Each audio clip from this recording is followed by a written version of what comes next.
Hello, good evening and welcome to ICERM. My name is Homer Walker. I'm one of the deputy directors here. ICERM is the Institute for Computational and Experimental Research in Mathematics. It's funded primarily by the National Science Foundation and affiliated with Brown Universities.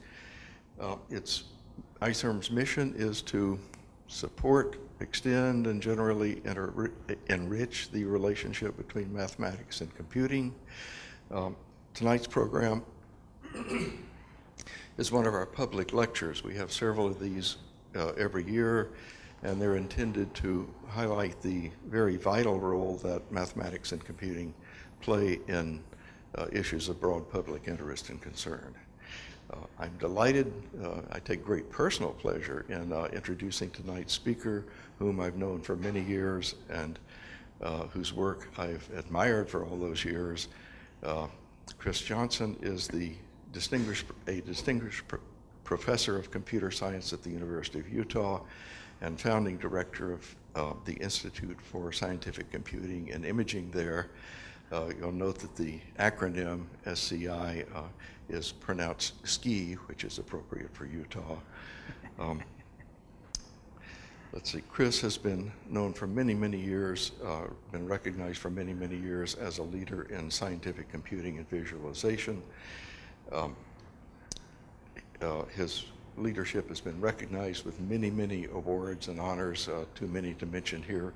I'll refer you to the homepage, to the website for the SCI Institute to find out more about both the SCI Institute and about Chris's achievements.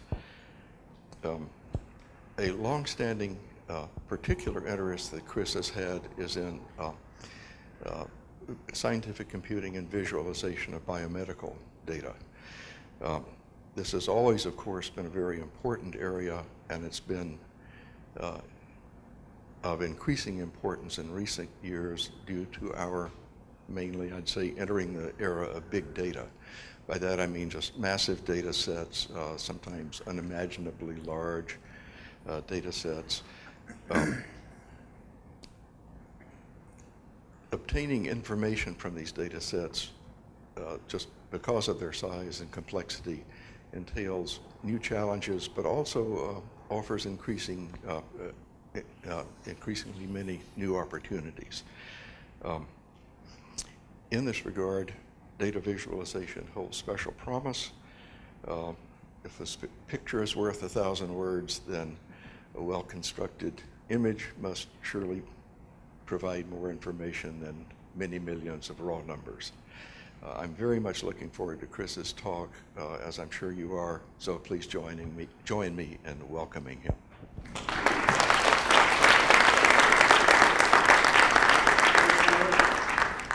Thanks everyone for coming out this evening to listen a little bit about the work that we do at the SCI Institute. And so when I go around and give these talks, I like to tell people a little bit about how influential the University of Utah has been in creating computer graphics and in things that you use every day that you probably didn't even know about. So this is a collage of some of the people at Utah over the history who really helped create computer graphics. Up in number one is David Evans, who was brought out from Berkeley to start a computer science department back in 1965 at Utah. And the first person he hired was number two, who is Ivan Sutherland. And Ivan created the first interactive computer graphics system called Sketchpad. He would later win a Turing Award for that work. The third faculty member is number four, is Tom Stockham, who was a signal processing guy. Tom actually created the CD-ROM and many other things. And those three faculty members somehow convinced and brought together this amazing young talent that would go on to change our world in computer graphics. So number three up there is John Warnock. John got his PhD at Utah. He then co-created PostScript and then co-founded Adobe and has been the president of Adobe ever since. And I am very fortunate to live in the Warnock Engineering Building, 3 floors of that. Number 5 there is Ed Catmull. Ed got his PhD at Utah and then co-founded Pixar. He's been currently the president of Pixar and also now of Disney Animation. Number 6 is Alan Kay. Alan created object-oriented languages. He won a Turing Award for that. He also co-created the laptop computer, which some of you may use. Number 8 is Jim Clark. Jim got his PhD at Utah, then he became an assistant professor at Stanford, left Stanford to create Silicon Graphics Incorporated, SGI. Then he left that and he created Netscape, and then he sold that to AOL for $1 billion, and then he created WebMD, and then he created MyCFO, and now he's created Commandscape. He just was at Utah a little while ago to tell us about that. Number 10 is Nolan Bushnell. He got his bachelor's degree at Utah. Nolan created Pong, the first video game, and then Atari.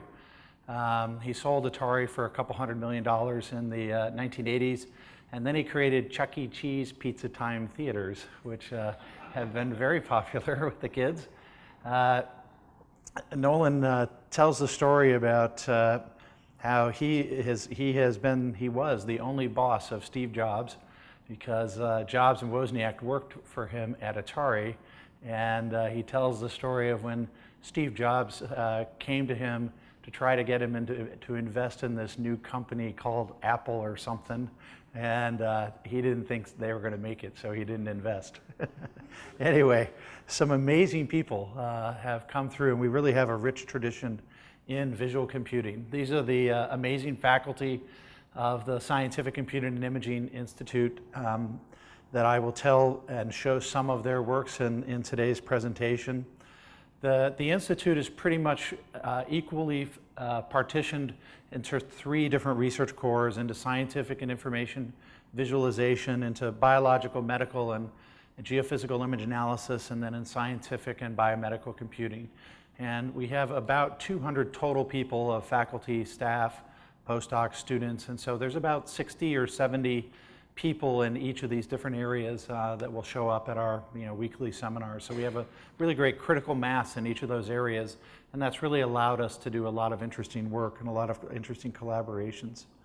Just to give you a sense of the breadth of the Institute, these are the national research centers that we direct, and a long-standing NIH Center for Integrative Biomedical Computing.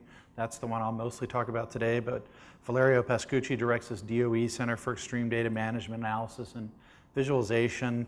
We're also one of the NVIDIA GPU Centers of Excellence. We have a Center for Computational Earth Sciences, and then a new center, a DoD Center on Computationally Designed Efficient Materials. So you can see the breadth of what we do.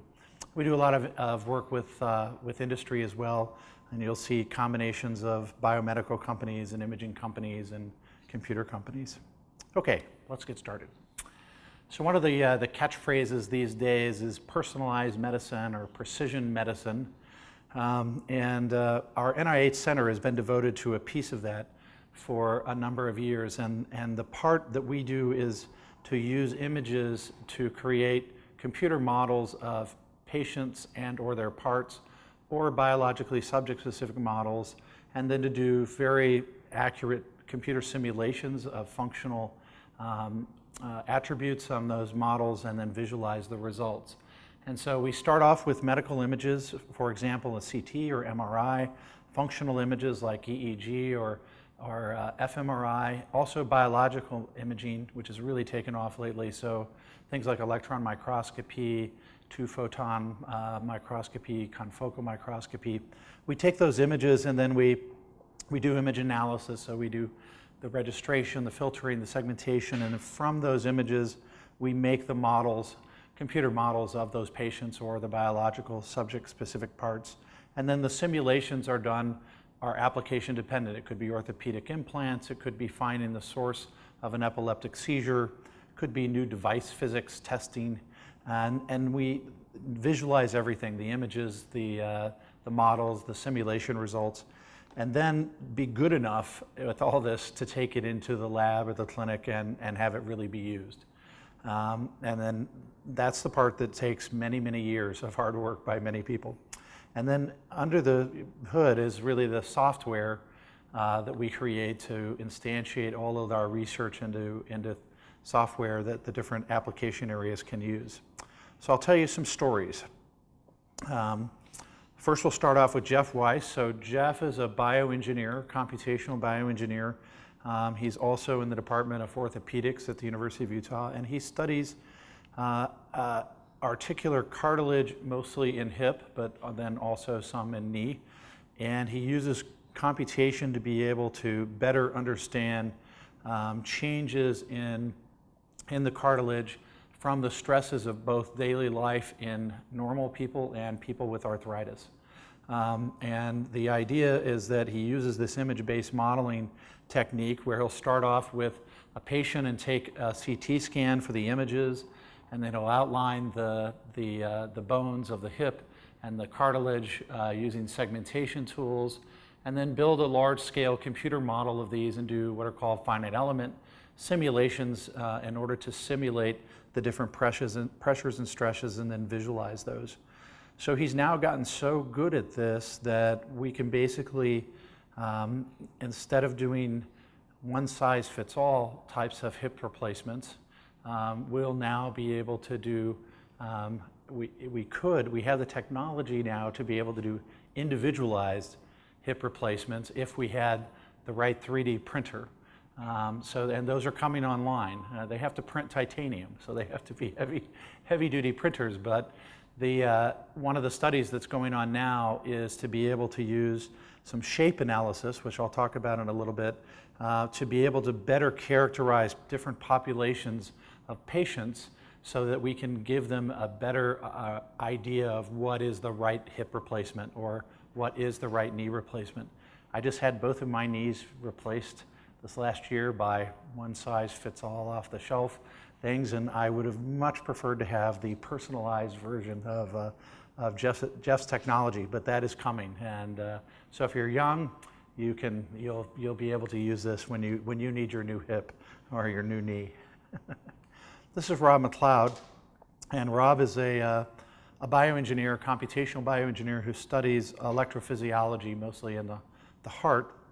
And in this case, he's looking at implantable electrodes that go off automatically at the onset of a fibrillation. So hopefully you've only seen it on TV when someone has a heart attack and they go down on the ground and the emergency personnel come with the paddles and they say clear, and then the person jumps off the ground a bit. And on TV, at least, it seems like it takes about 3 times, and either it works or it doesn't. What's happening is the heart, during a fibrillation, it's beating out of rhythm. It's not being an efficient pump as it normally is, and so it's not pumping oxygen to your brain. If you don't get oxygen to your brain for about 3 minutes, you die. So you need to do this defibrillation as quickly as possible and to get it back into the normal beating rhythm. And what defibrillation is doing, it's really stopping the heart in hopes that it comes back on its normal rhythm. So it's like rebooting your laptop when it freezes, and you hope it comes back normally.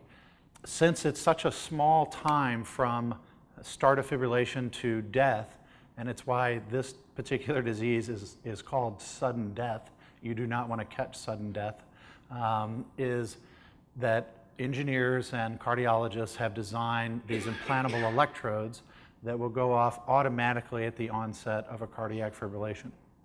So the trick now, though, is to figure out when they should go off and how much voltage they should give off and where do you place them to get the optimized defibrillation. So you want to use the minimum amount of energy to get the maximum effectiveness. And currently, the state-of-the-art is pretty much an ad hoc one, where cardiologists will look at you and say, you look like Bob from 3 weeks ago, and I think I put them in, around here. And it's a pattern matching game that they use, and the more they do, the better they get at it. Well, we're good enough now to be able to take images of patients, make computer models of those patients, do tens or hundreds of simulations to optimize the placement to give us the best efficacy for those defibrillation electrodes. And here are the first 4 patients that we did to prove this. So you have to prove this, you can do this to the cardiologist, and that's a good thing. And so if you have to have this done, you'll find out that before they let you out of the hospital, they test the defibrillator to make sure it works. Fortunately, they will anesthetize you before they do this because it does not feel good to have your heart shocked. And so we got permission to take and put electrodes. Here's a patient, and we have put measurement electrodes across the chest, and then they will do then do a test, and we do a quick X-ray scan so that we'll get the placement and location of where they had implanted that electrode. And so now we have a measurement, and we have a known location and a known amount of voltage, and then we can build a computer model and give it those same exact conditions and do a one-to-one comparison. And so what you see in this image is the measurements are on the left, the simulations are on the right, and we were within 10% error, the simulations versus the measurements, which is really good for applications in medicine. And so now, every day, the patients that are having this procedure done, they will come in and get a scan. There are technicians that will then build the computer models and then run the simulations, and then the results of those simulations are given to the cardiac surgeons for input on where they will place those electrodes. So it took us more than 10 years, I should say, to go from idea of wanting to be able to do this to being able to handle the complexity of modeling accurately enough the human body and its parts, and then also designing the software that was able to take those mathematical computational and do the computational results and visualize the results, and then scale it up to a big enough, allow it to do enough complexity. So it's a long-term process, but we're now finally able to do this in a real way. This is another example of the cardiologist Nasir Marouche. So Nasir heads the Comprehensive Arrhythmia Research and Management Center at the University of Utah. Nasir specializes in atrial fibrillation ablation. So these are the small chambers of the heart. And when they're fibrillating, it's usually not life-threatening, but it can definitely cause significant quality of life issues.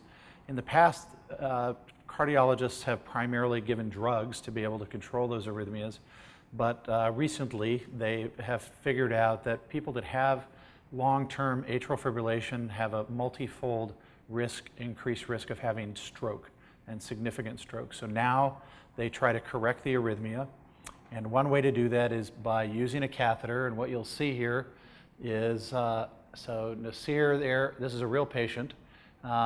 He's looking at these 730-inch monitors, and that one in the bottom middle is ours that has the simulations on it, and he's taking a catheter up from the bottom of the leg and then guiding it in with some of our image guidance to be able to then get near the heart. And then from the images, the visualizations, and the simulations, we're showing him possible places of where he should ablate, which is giving a little electrical discharge, and that will actually kill cells, burn cells, and the idea is to disrupt the reentrant arrhythmia within the heart and the atria. And so if he gets those right, the person then, the atrial fibrillation ceases. So he has become so successful at this, so accurate, that people are flying in from all over the world to have their surgery done at Utah. And just a few months ago, a company has bought the technology to take this through FDA. So this will be, in however many years it takes to go through FDA, this will then hopefully be offered in the future to others. All right, let's go down to the biology. So here's a very famous image of Jim Watson and Francis Crick back in 1953 looking at their famous model of DNA, and which they are awarded the 62 Nobel Prize for that discovery with Maurice Wilkins. And what I think strikes it a bit, for me being a visualization researcher, is how many hours and months they spent manipulating this three-dimensional visual abstraction from experimental results and theoretical results until they were able to match it up and come up with a structure.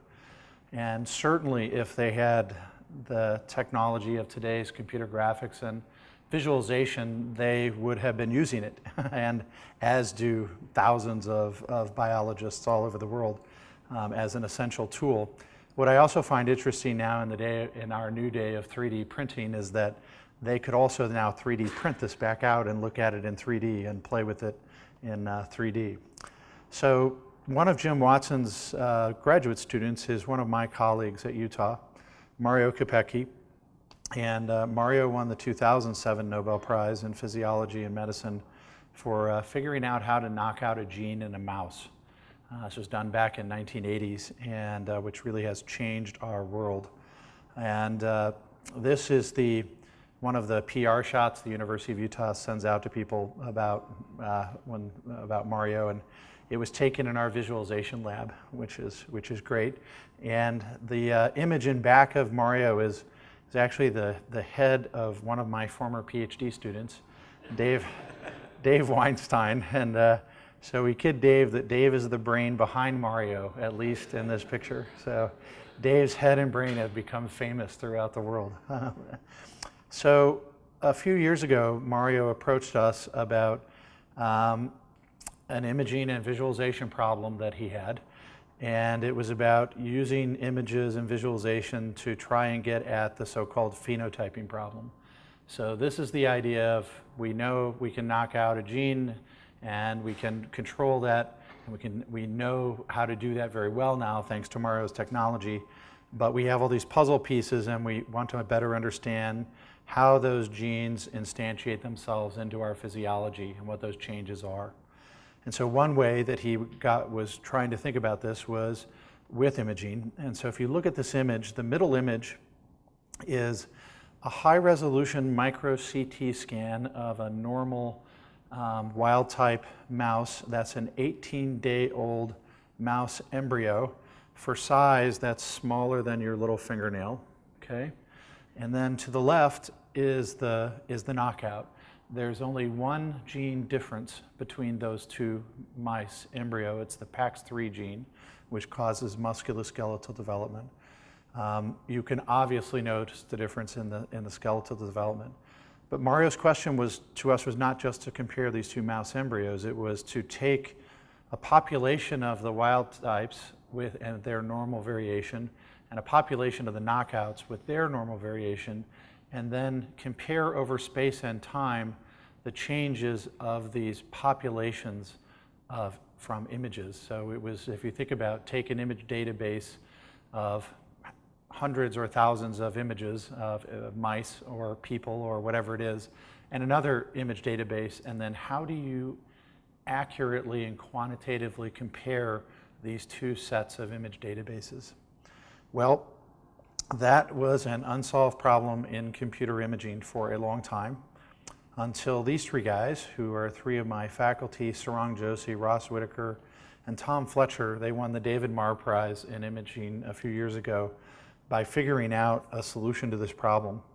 And it basically comes down to, how do you find an average image given a set of images, and then how do you make measurements of distances from these images to averages? And so they created some new mathematics by taking this and moving it into a nonlinear space.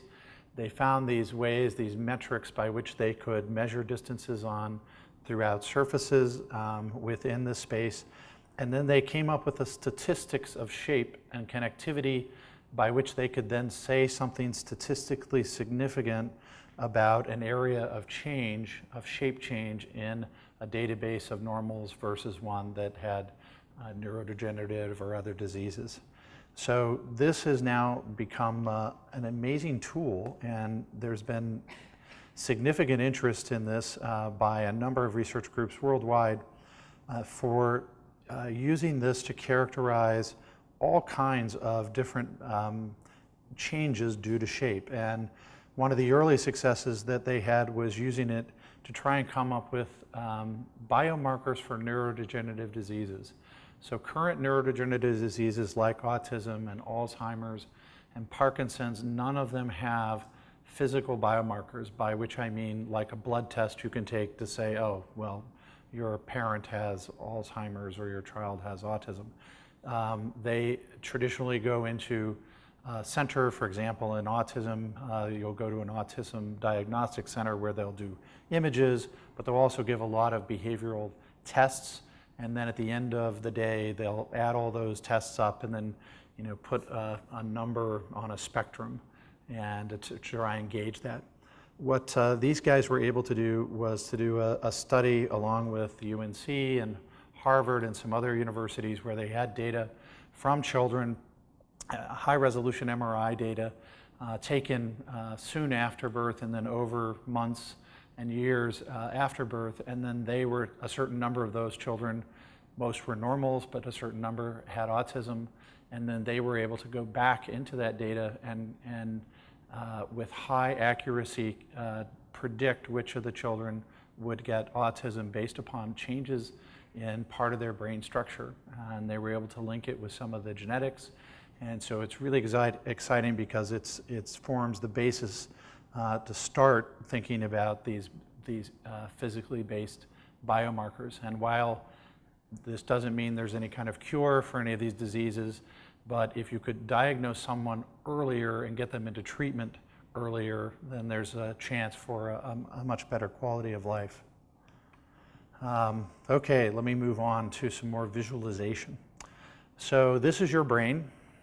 It's a simplified version. It's an abstraction of your brain, courtesy of Tor Nordstranders. And it's been partitioned up based upon the volume of your brain used for particular senses and also the speed of those senses. And so a quick glance can see that about 50% of our brains are used for visual processing. It's also the fastest part of our brain. We are very visual creatures. The next is touch, and then hearing and smell, and then there's taste. So amongst the visualization research scientists, if we can figure out a way to take this ever-growing amount of data that Homer mentioned and find visual abstractions, ways to map data to the visual portion of our brain that we can understand, that would seem to be a good and fast way to make sense of all this data. Tasting your way through lots of data, maybe not so good. Maybe more fun, but not so good.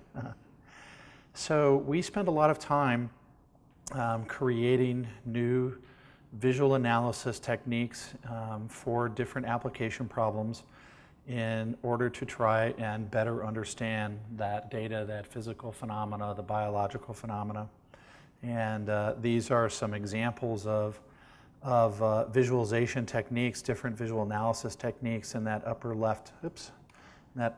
left-hand corner is a visualization of the largest ever simulation of a spiral galaxy forming by Elena Dongnia, then at Harvard Smithsonian, where she had so much data that from her simulations, she couldn't visualize it. And so she sought out us as she had heard we might be able to visualize her data, and we said, I thought we could. And the next week, I got a FedEx of multiple terabytes of data from her simulations, which we read in and used a parallel ray tracing system where each one of those billions, many billions of stars are visualized individually with the proper shading and color corresponding to the physical attributes of velocity and temperature, et cetera. In the middle, we have stellar magnetism. So that's a time-dependent visualization. We're using a technique called streamlines to look at a very large simulation of magnetism of our sun. In the next one in the middle, I put that in there for Homer.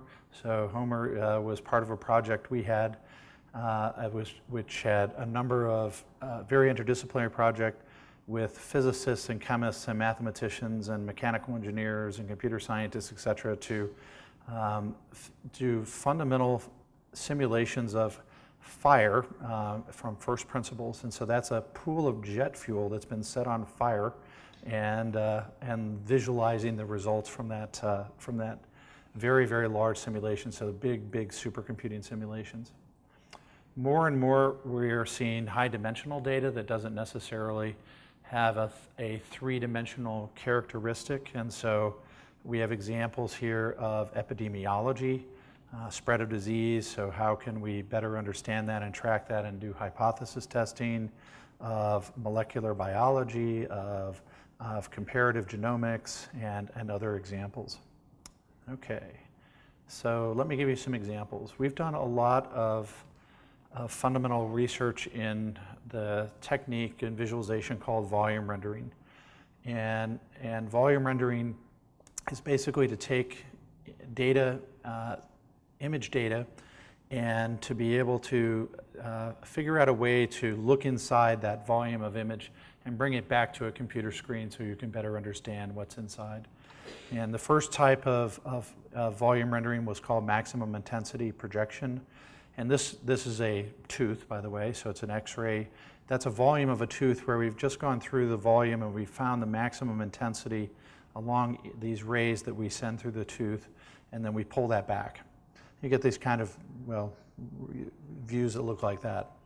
There's the full version of volume rendering. Instead of just taking the maximum value, it takes all of the values along each of those rays and it adds it up in a way, and then we assign a transparency and a color to each of the pixels, and so we can have a better idea of what's going on inside. And this is a very computationally intensive algorithm, and for a long time you had to have high performance computers and to be able to do this, until the advent of the NVIDIA graphics cards. And now we can do this very rapidly on even large scale systems, and so we can do even more higher resolution and larger scale systems. The work that was done by my colleagues at Utah, Chuck Hansen and Gordon Kendallman and Joe Niss, we're extending this to higher dimensions. And so instead of just looking at intensity, they were able to add a higher number of ways of changing how that we looked at that rays coming back. And that gave us a way to have much more specificity in the data. So this is the same data set, same tooth, and by just changing these parameters, we could look inside in different ways. And the system is called ImageViz 3D, and it's open source software which you can download and play with and put your own images in, and which I did with my knee and went and showed my orthopedic surgeon. And in addition to be able to do these high dimensional transfer functions, it's able to do really large scale data. So this is one of my fun examples. This is the National Institutes of Health visible male. He's the most famous dead guy in medical imaging. Several years ago, a little backstory. So he was a convicted murderer in Texas, and not a good place to be a convicted murderer. And before he was executed, he donated his body to science and the National Institutes of Health. And after death, he was imaged at the highest resolution of all the scanners, and then in the very end frozen the body, put a high resolution color camera on top, took an image, and then milled a millimeter down, milled another photograph, etc. And then the NIH put all of that data online and made it available to researchers throughout the world. And he became the gold standard for human anatomy, and the data from his body that he contributed have been used in literally thousands of biomedical research papers throughout the years. From a visualization standpoint, the challenge was that the data sets were so large and that no one, so high resolution that no one had the capability of visualizing them at the highest resolutions. And so what they did was they downsampled, and that's the process of basically going through your data and averaging a set of data. So if you have 8 voxels, you'll take those down to 1, et cetera, and you'll keep doing that. So you get a smaller data set, but it smooths out the data. So we were able to put him in our system, and because we could visualize him at the highest resolution and we had these higher dimensional transfer functions, we found out he was covered with tattoos. So this is not a photograph, This is a volume visualization of the ink in the skin, and the input data is the color photography data. So our input is a set of two-dimensional photographs all lined up, and we were looking at the data and saw some sort of pattern, we thought, and then we created a transfer function which basically pulled out all of the instances of that pattern in the volume. And you can actually see a little bit of red in the flag, and it says mom across his chest here. People had worked on this data for 10 years or more and had no idea that he was covered with tattoos, because they always took the data and they downsampled it before they did anything else. And if you think about what a small scale feature ink in the skin from a tattoo is, that you won't be surprised that if you do any type of filtering, that you could easily take that away from the data. And so this got us thinking about all of this big data that we're creating, where a lot of the usual steps that data analysis, data visualization people do is they automatically downsample and do dimensional reduction and filter before they even look at the data. And so you got to think about, if you have small scale features in your data, you need to think twice about doing that, and you need to do smart types of downsampling and filtering. All right.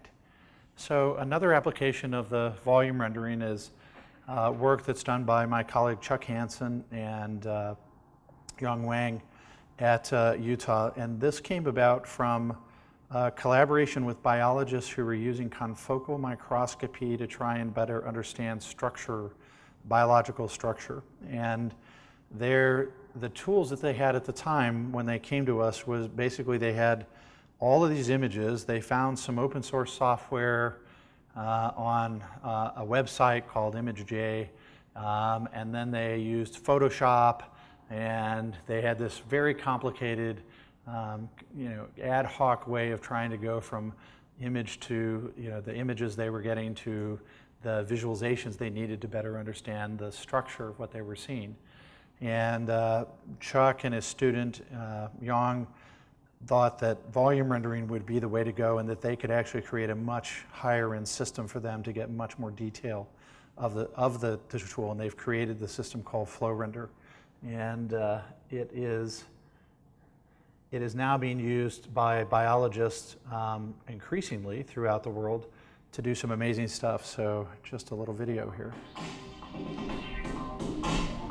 FlowRender is a tool that was developed for confocal microscopy data, and it's focused on giving biologists an easy-to-use method for doing visualization and analysis of 3D confocal microscopy data.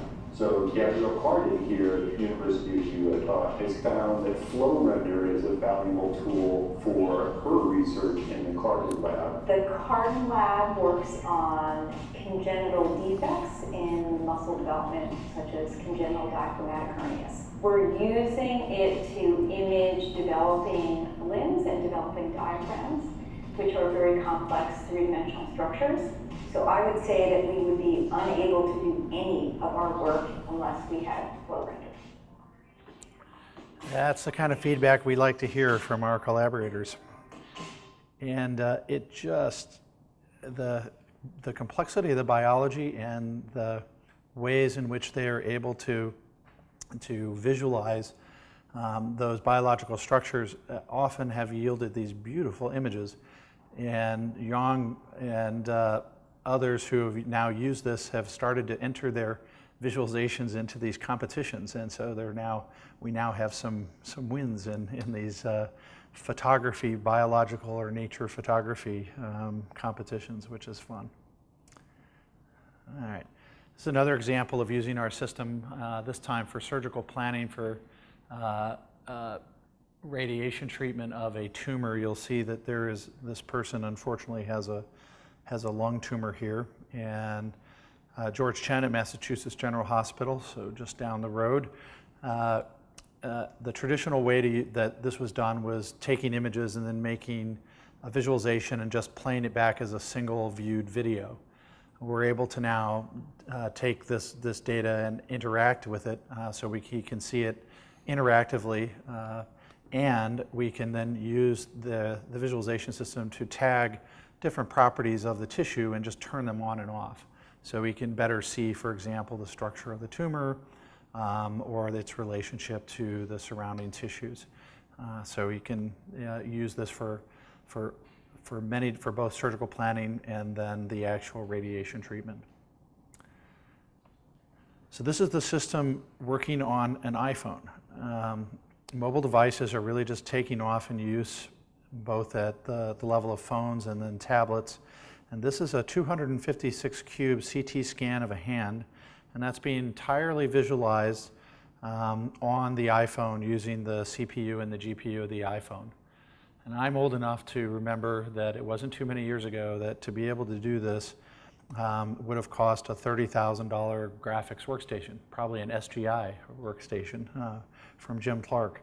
And now you have this in your pocket. And it's just getting better and better all the time in terms of the processing capabilities.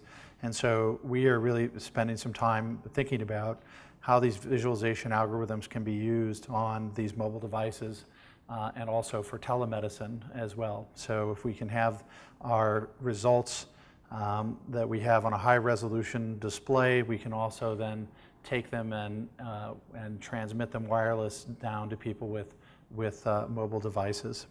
And one of the areas that we're working in right now, one of my colleagues, Chris Butson, is in treatments for Parkinson's disease. And this is the movement disorder that in some cases the drug treatments do not work, or they fail to work after a while, and patients do not have control over their motion, and they can't eat or drink normally. There's a fairly recent treatment which is called deep brain stimulation, where electrodes are placed deep into the brain, and then if you can stimulate them at the right place with the right voltage, they can disrupt that pattern and restore almost normal movement. So here's an example of a patient who's undergoing deep brain stimulation surgery. So you can see him shaking there. This is open brain surgery, so they're now starting to stimulate the electrodes, trying to find where is the right spot to stimulate them and with the right voltage. And what you will see is that they find the right spot. And it's kind of miraculous when you see this, that it is not a cure. If they turn off the battery, the shake comes back. But while that battery is on, he has normal control back to his movement. So where do we come in? We come in after the patient goes home and then heals. The things move around, so there's swelling that's reduced, and so they need to now re-optimize where the stimulation is in those electrodes and how much voltage should they be stimulated at. This gives you a sense, this middle image, of why they call it deep brain stimulation. These are the electrodes. And along those electrodes are a number of places where they can stimulate. And so my colleague, Chris Butson, who's a computational bioengineer, he's also a professor in neurology and neurosurgery, has used this image-based modeling approach that I talked about before, and taken images of the patients, created computer models of their heads and their brains, registered where the surgeons have implanted those electrodes, and then does these simulations of every possible place that they could stimulate and at every possible voltage. And then we create a visualization system that's on an iPad given to the neurologist, so when the patient comes in, they can localize the critical structures they're looking at, and in less than 5 minutes be able to optimize where the best place is to stimulate. The current state of the art is a brute force search method where the patients come in, they hook them up to a monitor, and they just start electrode 1, voltage 1, stimulation site 1, and they watch. Voltage 2, voltage 3, and it takes 4 to 5 hours for them to find the right stimulation point.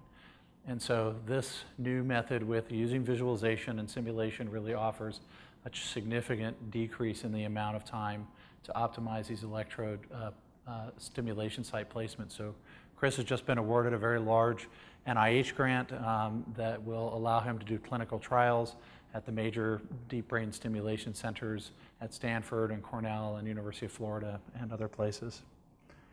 Okay, back to some biology. Time, good. So this is the largest ever composite image of the part of the visual cortex of the brain.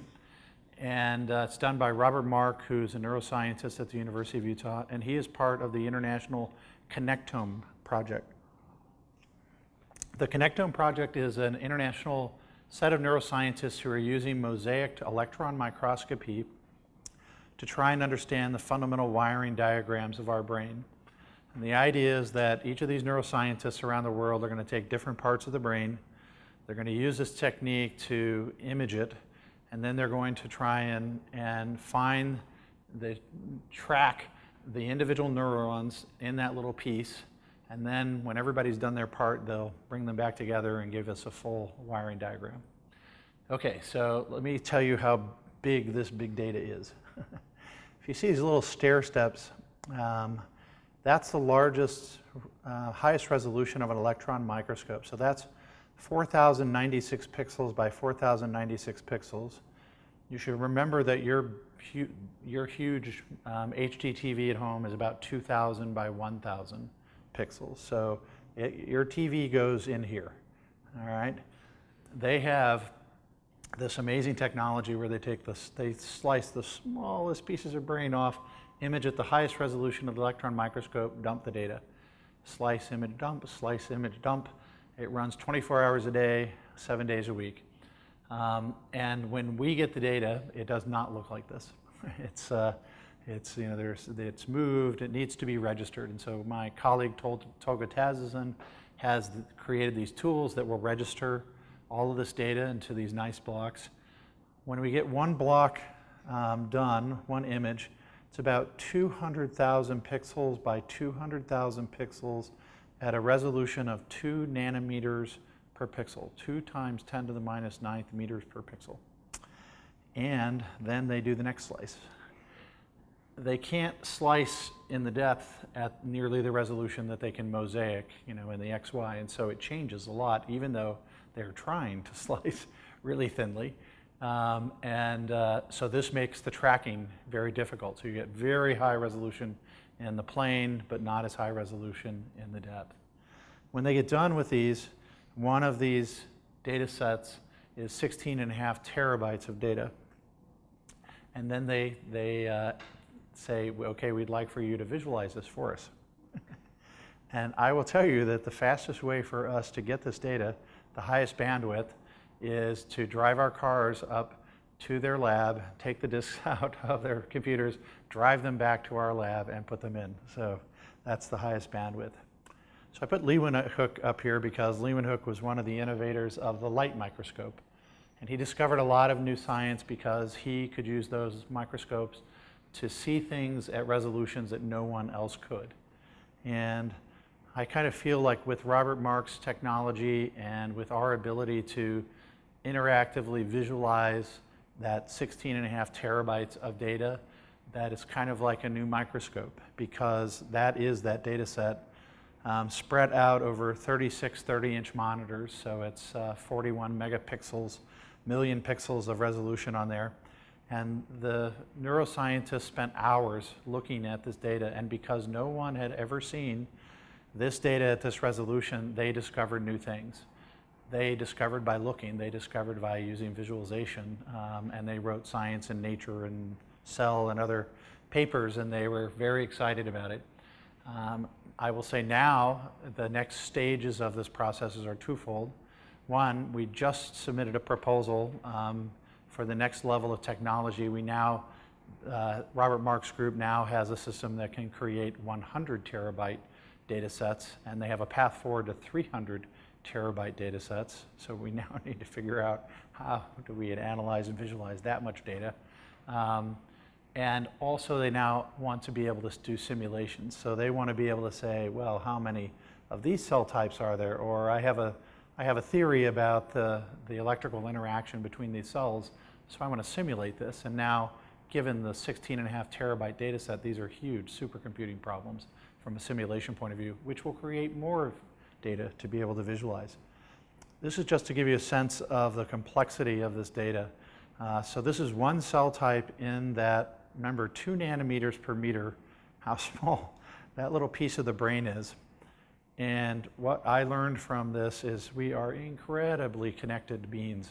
It is astounding, and when you start adding more and more cell types, there is just how connected the wires are within our brains. And I think the challenge for these neuroscientists is substantial if they're going to try and take different pieces and puzzle these together to find, significant portions of wiring diagrams. But that's going to be a real grand challenge for the future. All right. This is not quite biological, but kind of biological.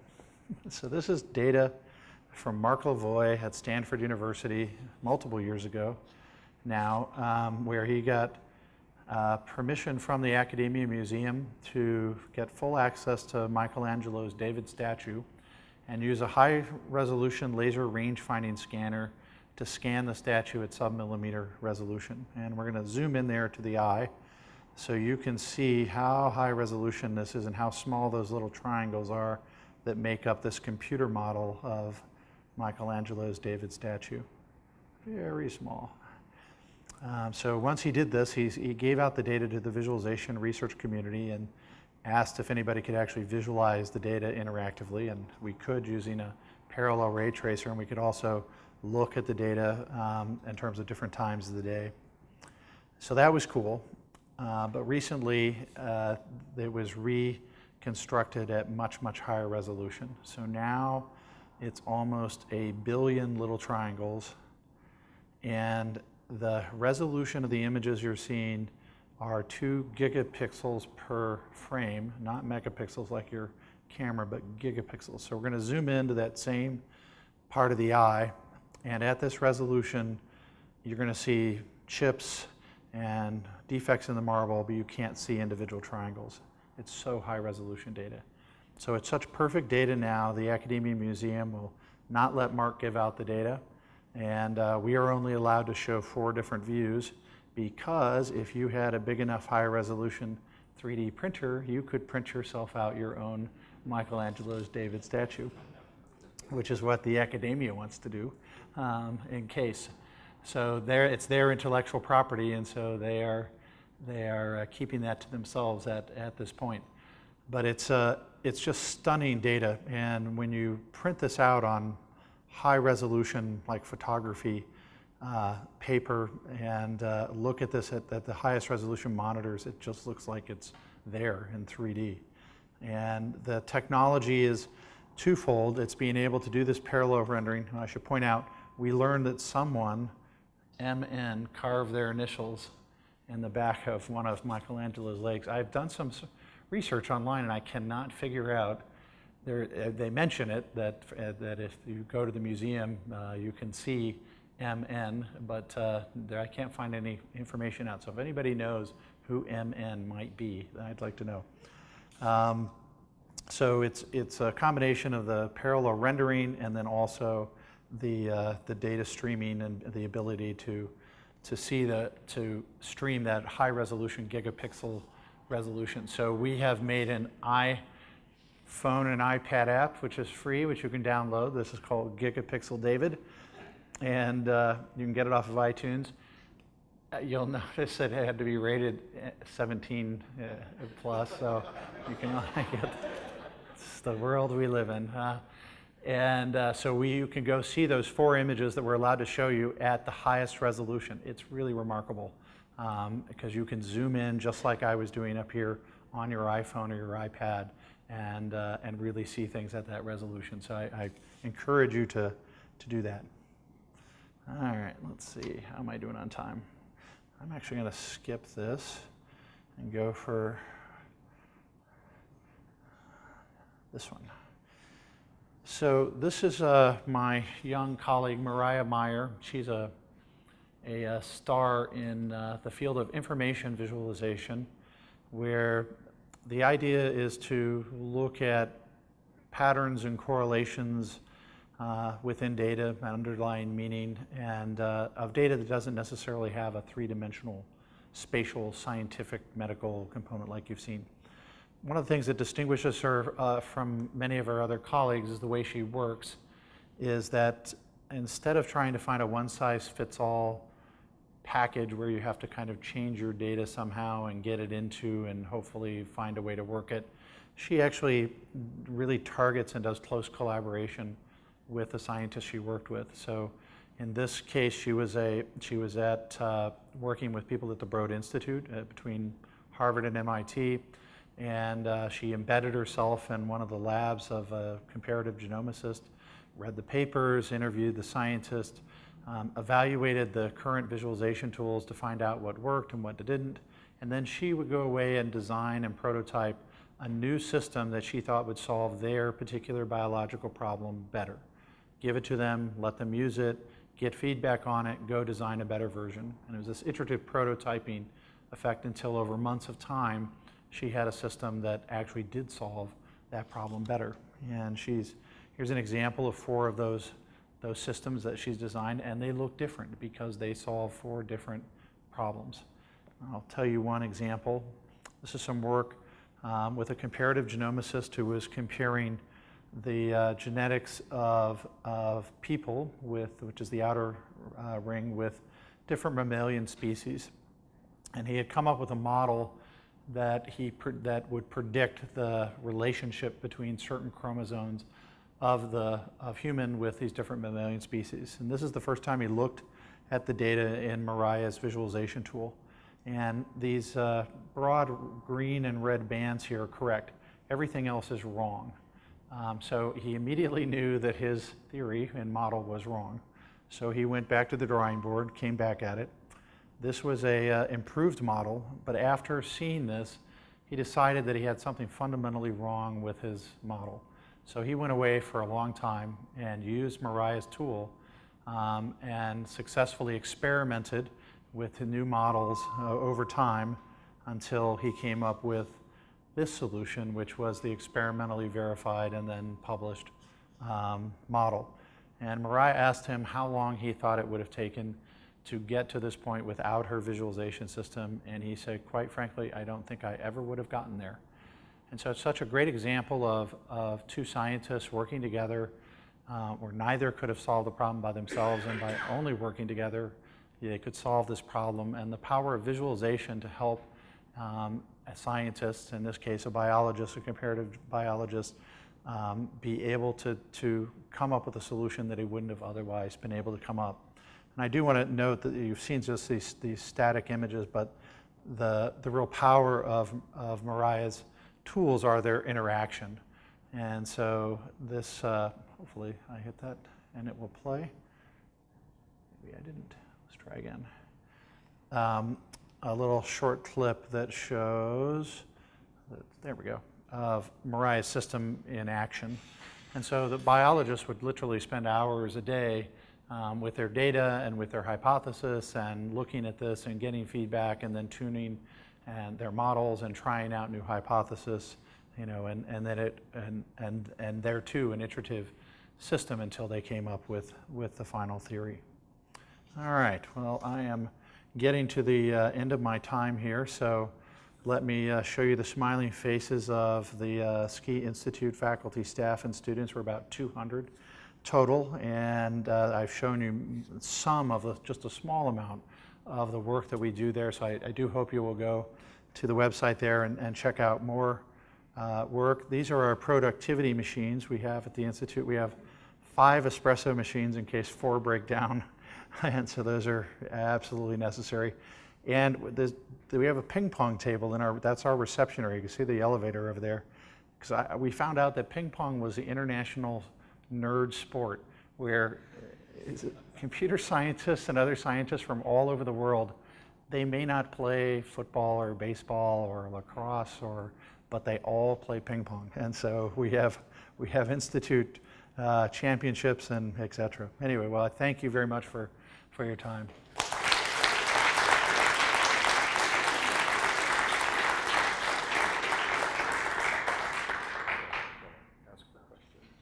I am happy to answer any questions that anybody has. Yes? So in light of the ICER mission of enriching the relationship between mathematics and computing, I'm asking, have you been involved in projects where you use great tools like this to visualize and interact with mathematical objects? Yes, yeah, as a matter of fact, and I will say that the computer science parts of what we're doing have increasingly become more mathematical. So we have two faculty who are quote unquote visualization faculty, but they do topological data analysis, and they spend a huge amount of time thinking about topological and geometrical spaces, and they do more Smale complex theory and take applications in mathematics or theory and then try to find ways that they can use that in data analysis and visualization. And some of those visualization techniques that they have come up with have now been taken back to help them create new mathematics. And so there are collaborations with our mathematics colleagues where they write papers that go into math journals that have been inspired by some of the work that they've done on the visualization research side. So there's I think an ever more integrative and interactive collaboration within mathematics and within computer science. And we see this too with the work in artificial intelligence and deep learning. It's just getting to such a point where they need much more mathematics in order to understand how the complexity of some of these deep learning algorithms are actually working. So I see, and the image analysis, and it's because the shape analysis, for example, is they created new mathematics to be able to solve that problem of the image-based phenotyping.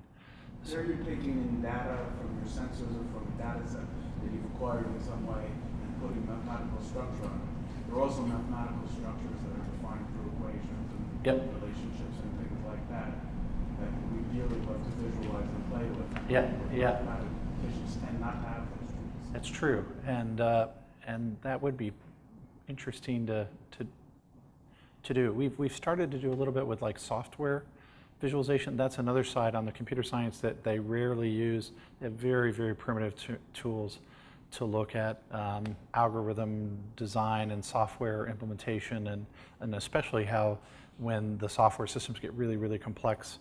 And so we've done a little bit of work in that area, but it'd be fun to also go the other way with the mathematicians. Yeah, interesting idea. Other questions for me?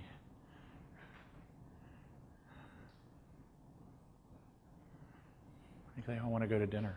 Well, if there are no other questions, shall we thank Chris again? Thanks.